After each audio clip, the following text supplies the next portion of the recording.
ನಮಸ್ತೆ ಫ್ರೆಂಡ್ಸ್, ನವೀನ್ ಹಳೆ ಮನೆ ನಡೆಸ್ಕೊಡುವಂತಹ ಪರಿಚಯ ಕಾರ್ಯಕ್ರಮದ ಈ ಹೊಸ ಎಪಿಸೋಡ್ಗೆ ಸ್ವಾಗತ. ಇವತ್ತಿನ ರೂಟ್ ವರ್ಡ್ ಫೋಟೋ. ಈ ಫೋಟೋ ಅನ್ನೋಂಥ ಪದ ಎಲ್ಲೇ ಕಂಡರೂ ಕೂಡ ಅದು ಬೆಳಕನ್ನು ಸೂಚಿಸುವಂಥದ್ದು, ಲೈಟನ್ನು ಸೂಚಿಸುವಂಥದ್ದು ಅನ್ನೋವಂಥದ್ದು ನಿಮಗೆ ಇವತ್ತಿನ ಪದಗಳನ್ನು ನೋಡ್ತಾ ಹೋದಾಗ ಅರ್ಥ ಆಗುತ್ತೆ. ನೋಡಿ, ಫೋಟೋಗ್ರಾಫ್ ಅನ್ನೋವಂಥ ಪದನ ಫಸ್ಟ್ ಅರ್ಥ ಮಾಡ್ಕೊಳ್ಳೋಣ. ಏಕೆ ಅಂತಂದರೆ ನಾವು ಇವತ್ತೆಲ್ಲ ಕಡೆ ಬಳಸುವಂಥ ಫೋಟೋ ಅನ್ನೋವಂಥ ಪದ ಅದು ಫೋಟೋಗ್ರಾಫ್ ಪದದ ಚಿಕ್ಕ ರೂಪ ಆಗಿರುತ್ತೆ. ಫೋಟೋ ಅಂತ ಅಂದರೆ ಬೆಳಕು, ಗ್ರಾಫ್ ಅಂತ ಅಂದರೆ ಬರವಣಿಗೆ ಅಥವಾ ಗೆರೆಗಳನ್ನು ಹಾಕುವಂಥದ್ದು ಅನ್ನೋವಂಥದ್ದನ್ನು ನಾನು ಕಳೆದ ಎಪಿಸೋಡ್ಗಳಲ್ಲೇ ಹೇಳಿದ್ದೀನಿ. ಫೋಟೋಗ್ರಾಫ್ ಅಂತ ಅಂದರೆ ನಿಮಗೆ ಬೆಳಕಿನಲ್ಲಿ ಏನು ಕಾಣುತ್ತೋ ಅದನ್ನು ಗೆರೆಗಳ ಮೂಲಕ ವ್ಯಕ್ತಪಡಿಸಿದರೆ ಅದನ್ನೇ ಫೋಟೋಗ್ರಾಫ್ ಅಂತ ಕರೀತಾರೆ. ಸೊ ನಾವೆಲ್ಲರೂ ಕೂಡ ಆ ಫೋಟೋ ನೋಡು, ಈ ಫೋಟೋ ನೋಡು ಅಂತ ಫೋಟೋ ಅನ್ನೋದನ್ನು ಫೋಟೋಗ್ರಾಫ್ನಿಂದನೇ ತೊಗೊಂಡಿದ್ದೀವಿ. ಫೋಟೋಗ್ರಫಿ ಅನ್ನೋದು ಅದರ ನಾಮಪದ. ಫೋಟೋಕ್ರೊಮ್ಯಾಟಿಕ್ ಅನ್ನೋ ಅಂಥ ಪದನ ನೀವು ನೋಡಿರ್ತೀರ. ಈಗ ಸ್ಪೆಕ್ಸನ್ನು ಹಾಕೋತೀರ, ಅದು ಫೋಟೋಕ್ರೊಮ್ಯಾಟಿಕ್ ಅಂತ ಹೇಳ್ತಾರೆ. ಫೋಟೋ ಅಂತ ಅಂದರೆ ಬೆಳಕು, ಕ್ರೋಮಾ ಅಂತ ಅಂದರೆ ಕಲರು, ಟಿಕ್ ಅನ್ನೋ ಅಂಥದ್ದು ಒಂದು ಟೆಕ್ನಿಕ್ಸ್ ಅಥವಾ ಯಾವುದೇ ಸೈಂಟಿಫಿಕ್ ಆಗಿರೋವಂಥದ್ದನ್ನು ನಾವು ಟಿಕ್ ಅಂತ ಹೇಳ್ತೀವಿ. ಸೊ ಫೋಟೋಕ್ರೊಮ್ಯಾಟಿಕ್ ಅಂತ ಅಂದರೆ ಬೆಳಕನ್ನು ಆಧರಿಸಿ ನಿಮ್ಮ ಕನ್ನಡಕದ ಬಣ್ಣ ಚೇಂಜ್ ಆಗುತ್ತೆ ಅಂತ ಅಂದರೆ ಅದು ಫೋಟೋಕ್ರೊಮ್ಯಾಟಿಕ್. ಇನ್ನು ಫೋಟೋ ಸಿಂಥಸಿಸ್ ಅಂದರೆ ನೋಡಿ, ನಾವು ದ್ಯುತಿ ಸಂಶ್ಲೇಷಣ ಕ್ರಿಯೆ ಅನ್ನೋ ಅಂಥ ಒಂದು ಪದನ ಇಟ್ಕೊಂಡಿದ್ದೀವಿ. ಆದರೆ ಫೋಟೋ ಸಿಂಥಸಿಸ್ ಅನ್ನೋದನ್ನು ಫೋಟೋ ಮತ್ತು ಸಿಂಥಸಿಸಿಂದ ಬಂದಿರೋವಂಥದ್ದು. ಫೋಟೋ ಅಂತ ಅಂದರೆ ಬೆಳಕು, ಸಿಂಥಸಿಸ್ ಅಂತಂದರೆ ಎಲ್ಲದನ್ನು ಒಂದುಗಡೆ ಸೇರಿಸಿ ಏನಾದರೂ ಮಾಡೋ ಅಂಥದ್ದು. ಸೊ ಬೆಳಕನ್ನು ಉಪಯೋಗಿಸಿ ಗಿಡಗಳು ಅಡುಗೆ ತಯಾರಿಸ್ಕೊಳ್ತವೆ ಅಂತ ಅಂದರೆ ಅದು ಫೋಟೋ ಸಿಂಥಸಿಸ್. ಇನ್ನು ಫೋಟೋ ಕಾಪಿ, ನೀವು ಜೆರಾಕ್ಸ್ ಅನ್ನೋ ಅಂಥ ಒಂದು ಬ್ರ್ಯಾಂಡ್ ನೇಮನ್ನು ನಾವು ಫೋಟೋ ಕಾಪಿಗೆ ಬಳಸೋದನ್ನು ನಾವು ನೋಡಿದ್ದೀವಿ. ಫೋಟೋ ಕಾಪಿ ಅನ್ನೋ ಅಂಥದ್ದೇ ಸರಿಯಾದ ಪದ. ಫೋಟೋ ಅಂದರೆ ಬೆಳಕು, ಆ ಬೆಳಕಿನ ಮೂಲಕ ಒಂದು ಡಾಕ್ಯುಮೆಂಟನ್ನು ನೀವು ಕಾಪಿ ಮಾಡ್ತೀರಾ, ಒಂದು ನಕಲು ಮಾಡ್ತೀರಾ. ಹಾಗಾಗಿ ಆ ನಕಲು ಪ್ರತಿಯನ್ನು ತೆಗೆಯುವಂಥದ್ದನ್ನೇ ನಾವು ಫೋಟೋ ಕಾಪಿ ಅಂತ ಹೇಳ್ತೀವಿ. ಇನ್ನು ಫಾಟ್ ಅನ್ನೋವಂಥ ಪದ ಬೆಳಕನ್ನು ಅಳತೆ ಮಾಡುವಂತಹ ಒಂದು ಯೂನಿಟ್. ಫೋಟಿಕ್ ಅನ್ನೋವಂಥದ್ದು ಬೆಳಕಿಗೆ ಸಂಬಂಧಪಟ್ಟಂಥದ್ದು, ಗುಣವಾಚಕವಾಗಿ ಬಳಸೋವಂಥದ್ದು. ಫೋಟಾಲ್ಜಿಯಾ ಅನ್ನೋವಂಥದ್ದು ಪ್ರಖರವಾದ ಬೆಳಕನ್ನು ನಿಮ್ಮ ಕಣ್ಣಿನ ಮೇಲೆ ಬಿಟ್ಟಾಗ ನಿಮಗೆ ಅದರಿಂದ ಪೇಯ್ನ್ ಆಗೋ ಅಂಥದ್ದು ಏನಾಗುತ್ತಲ್ಲ, ಆ ಥರದ್ದನ್ನು ಒಂದು ಗುಣಲಕ್ಷಣಗಳನ್ನು ನಾವು ಫೋಟಾಲ್ಜಿಯಾ ಅಂತ ಕರಿತೀವಿ. ಅದೇ ಫೋಟೋಫೋಬಿಯಾ ಅಂತ ಅಂದರೆ ಬೆಳಕು, ಫೋಟೋ ಅಂದರೆ, ಫೋಬಿಯಾ ಅಂತ ಅಂದರೆ ಭಯ. ಫೋಟೋಫೋಬಿಯಾ ಅಂತ ಅಂದರೆ ಬೆಳಕನ್ನು ಕಂಡ್ರೆ ಭಯ ಪಡೋ ಅಂಥದ್ದು. ಯಾರು ತುಂಬ ದಿನಗಳ ಕಾಲ ಕತ್ಲೆನಲ್ಲೇ ಇರ್ತಾರೆ, ಅವ್ರಿಗೆ ಹೊರಗಡೆ ಬೆಳಕನ್ಗೆ ಹೊಂದ್ಕೊಳ್ಳೋದಕ್ಕೆ ಆಗೋದಿಲ್ಲ, ಅವ್ರು ಬೆಳಕನ್ನು ಕಂಡ್ರೆ ಭಯ ಪಡ್ತಾ ಇರ್ತಾರೆ. ಅಂಥವ್ರನ್ನ ಅವ್ರಿಗೆ ನಮಗೆ ಫೋಟೋಫೋಬಿಯಾ ಇದೆ ಅಂತ ಹೇಳ್ಕೊತಾ ಇರ್ತಾರೆ.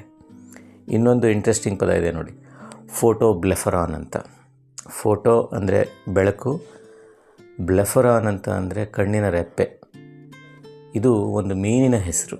ಈ ವಿಶೇಷ ಮೀನು ಹೇಗೆ ಅಂತಂದರೆ ತನ್ನ ಕಣ್ಣಿನ ರೆಪ್ಪೆ ಕೆಳಗಡೆ ಒಂದು ನೀಲಿ ಬೆಳಕನ್ನು ಬಿಟ್ಕೊಂಡು ತನ್ನ ಬೇಟೆಯನ್ನು ಹುಡುಕುತ್ತೆ ಮತ್ತು ತಮ್ಮ ಬೇಟೆಗಳನ್ನು ಅಟ್ರ್ಯಾಕ್ಟ್ ಮಾಡೋದಕ್ಕೂ ಕೂಡ ಈ ಬೆಳಕನ್ನು ಬಳಸುತ್ತೆ.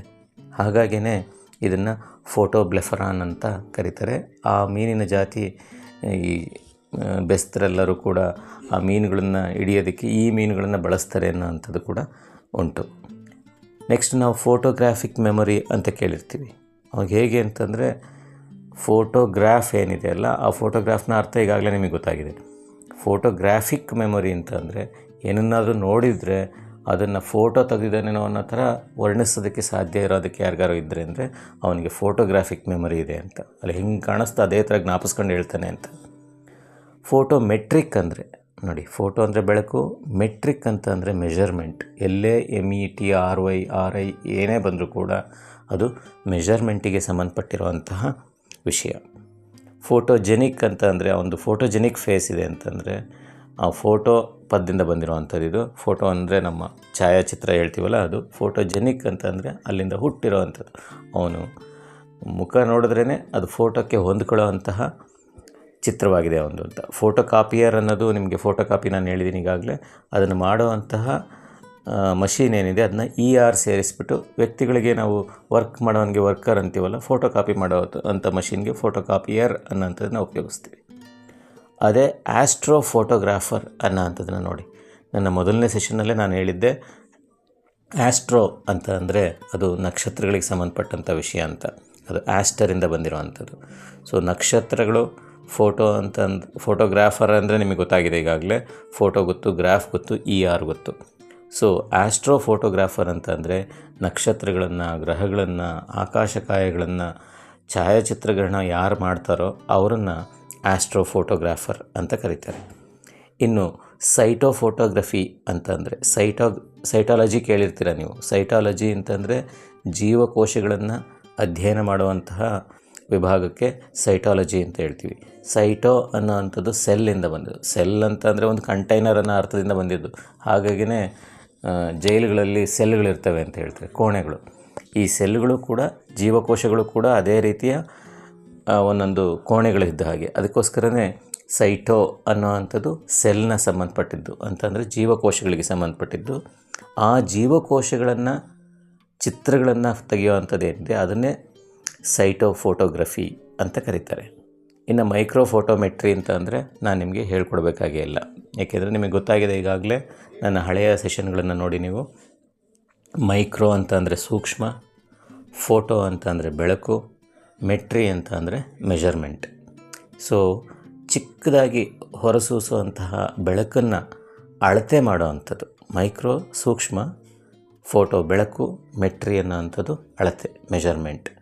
ಸೊ ಇಷ್ಟೆಲ್ಲ ಪದಗಳನ್ನು ನಾವು ಫೋಟೋ ಮೂಲಕ ಕಲ್ತಿದ್ದೀವಿ. ಫೋಟೋ ಅಂದರೆ ಬೆಳಕು ಅಂತ ನೆನ್ಪಿಟ್ಕೊಳ್ಳಿ. ನಿಮಗೆ PHO TO ಎಲ್ಲೇ ಕಂಡರೂ ಕೂಡ ಅದು ಬೆಳಕಿಗೆ ಸಂಬಂಧಪಟ್ಟಂಥ ವಿಷಯವೇ ಅಂತ ಹೇಳ್ಬಿಟ್ಟು ನಿಮಗೆ ಅರ್ಥ ಆಗ್ತಾ ಹೋಗುತ್ತೆ. ಇನ್ನೊಂದಷ್ಟು ಹೊಸ ರೂಟ್ಗಳ ಜೊತೆ, ಹೊಸ ವಿಷಯಗಳ ಜೊತೆ ನಾನು ಮತ್ತೆ ನಿಮ್ಮನ್ನು ಭೇಟಿಯಾಗ್ತೀನಿ. ಎಲ್ರಿಗೂ ನಮಸ್ಕಾರ.